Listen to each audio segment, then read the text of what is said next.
làm thì tốt chứ nhiều chưa có gì lo cần làm sao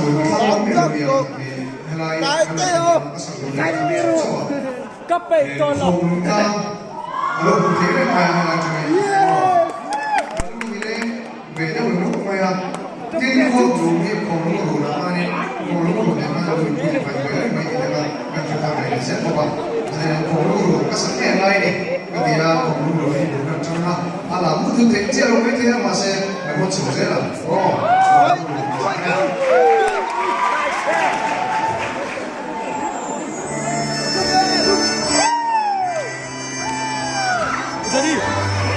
Jadi